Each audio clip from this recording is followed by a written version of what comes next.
This is going to be sort of a response to the TruePooka's video, and it'll be quick because his points are dumb and can be quickly dispatched. The problem is, though, that I doubt Atheist Cult will listen, because at this point anyone can say anything about us and Atheist Cult will basically just assume it's true. Okay, right off the bat, two obvious errors, let's just get these out of the way. I don't call myself a race realist, I've never used that term to describe myself, and it's not the term I use in my videos. If the TruePooka actually cared about addressing my position, he would have known, just from watching my videos, that I don't call myself that. His response to this will probably be that he was just lumping me into a group that I more or less fit into, and this would be a bullshit response since I am the biggest hereditarian on YouTube amongst the group that Atheist Cult is attacking, and so what I call myself is not a trivial matter. Second obvious thing that TruePooka gets wrong: one's descriptive views on race don't necessarily lead to any economic ideology or economic system. For example, most people in the 1940s shared my views on race, yet most people in the 1940s supported FDR, who does not share my views on economics. Winston Churchill, Abraham Lincoln, Karl Marx, Mohandas Gandhi, Che Guevara, Pierre-Joseph Proudhon, and Mikhail Bakunin all shared my views on race, but they were all big-time statists, or at least big-time anti-capitalists. DeWadaman, for example, is a person right here on YouTube who shares my view on race in a descriptive sense, but is, at least as when I last interacted with him, is a center-left statist on economic issues. Moreover, spend any time on Free Talk Live or the Mises Institute, and you'll find that these people, these radical libertarians and anarcho-capitalists, tend to have egalitarian views on race. So, TruePooka's central argument is that racial separatism requires a state, and since I am a racial separatist, my position requires a state. Two major problems with that: I'm not a racial separatist, and I'm considering moving to Singapore since my income from sports betting is on track in the next year or two to surpass my income from other sources. The second main problem is that racial separatism no more requires a state than private property requires a state. TruePooka's argument is similar in form to the arguments that syndicalists and anarchists make against private property, saying that private property requires a state. And this is just empirically false. We have most of human history prior to states where people coordinated and managed property just fine. They managed long-distance trade. They managed irrigation systems prior to having states. And they resolved disputes through mediation, without a monopoly on law, but through mutually agreed upon judges, creating a corpus of common law that built up through judges' rulings on cases. We also have the mild western U.S. territories where a common law of property acquisition emerged, and that was the homesteading principle. And a similar thing happened in medieval Iceland. People would form claims associations in the western U.S., and all these were just a body that determined who owned what and what was the property acquisition criteria. That is what you had to do to own property. For example, you have to farm land for 6 months out of the year, and if someone farmed some land that was under your title and they farmed it for, say, 3 months out of the year without you kicking them off, they would then own that land instead. That is, they came into your homestead, and so they then own that land instead. So people would form claims associations, and contrary to Hollywood myth, the western U.S. territories were quite boring and had a lower homicide rate per capita than the incorporated states. So private property does not require a state. Once you have private property, racial separatism then becomes very easy, because all you have to do is form a restrictive covenant. And what is a restrictive covenant? Since you're dumb, you don't know what this is.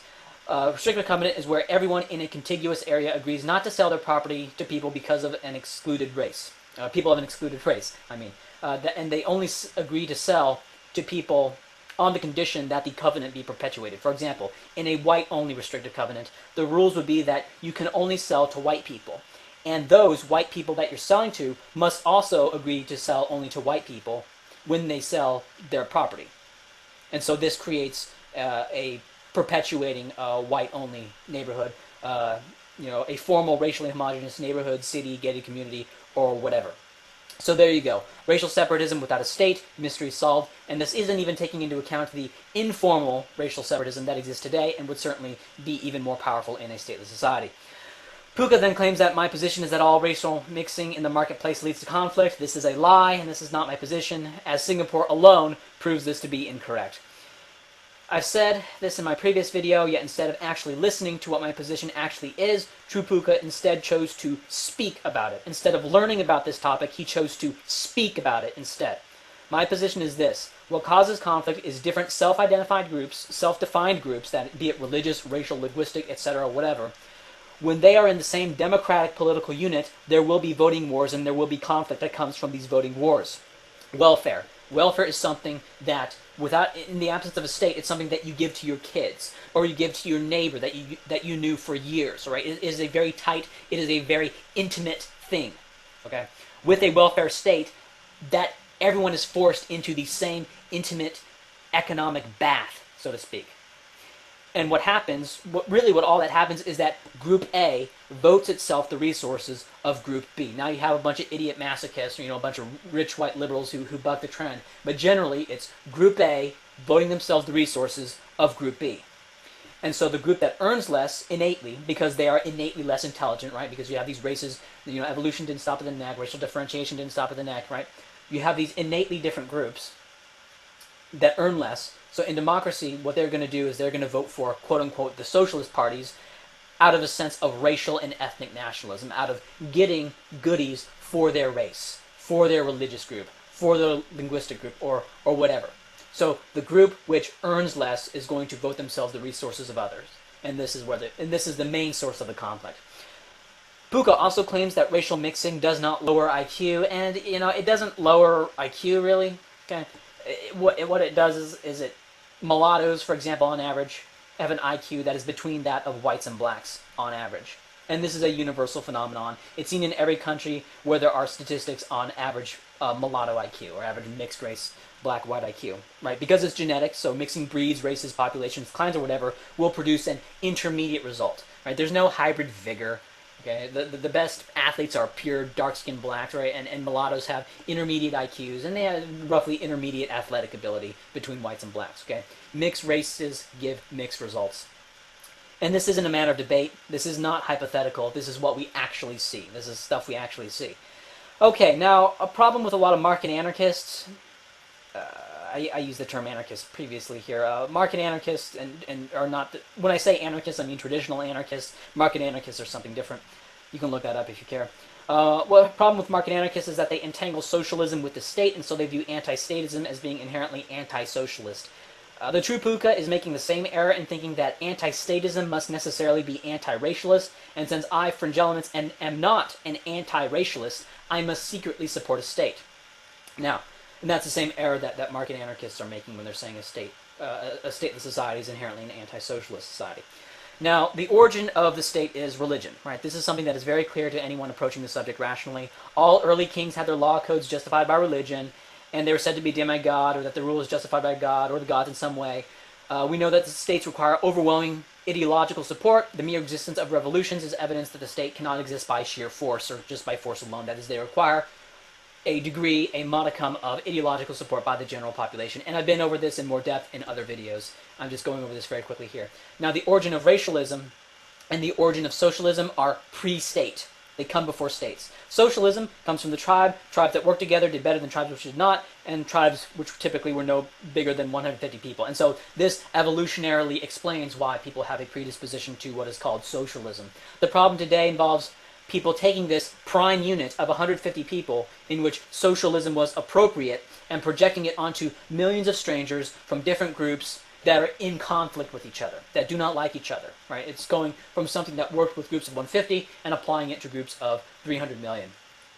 And so this prime unit thing, this explains the manifest failure of state socialism on the one hand, but also the relentless desire for socialism on the other hand. Racialism. Racialism is also a pre-state tendency in humans. And I'm not even going to explain that. Like, everyone basically knows how that would come about. Oh, they're different. We don't know about them.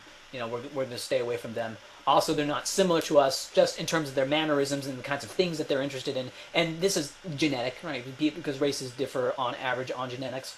And so their predispositions to things that they're interested in is going to differ. And this is going to be a hardwired genetic thing. And so they're not going to want to hang out with each other just on that regard alone, but there's also a degree of innate xenophobia that people have.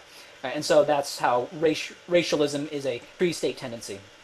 So eliminating the monopoly on law, i.e. the state, and going towards a polycentric legal order, when you do that, there's absolutely no reason to believe that either socialism or racialism in a contextually voluntary form will just disappear. In fact, I believe both of these things will make a very strong comeback. Now, I know I didn't go into much depth on these things, and that's because I've gone into depth on these things in previous videos. If you want to argue my points, then first go watch 100 Epiphanies, which is an hour and a half long video, and the 3-hour series Anti-Statism at Light Speed, and the 3-hour video Make the World Flat. Okay? If your comment strawmans my position either implicitly or explicitly, I'm going to block and delete. And I don't care if it's an honest mistake. I really fucking don't. I know no one else does this, but guess what? I don't care what other people are doing. So get it right the first time or piss off. And yes, this video is an oversimplification. Not an oversimplification, it's just a simplification because of time constraints, and I don't feel the need to go into the full case on every single thing that I've been doing previously over the past year. Yeah.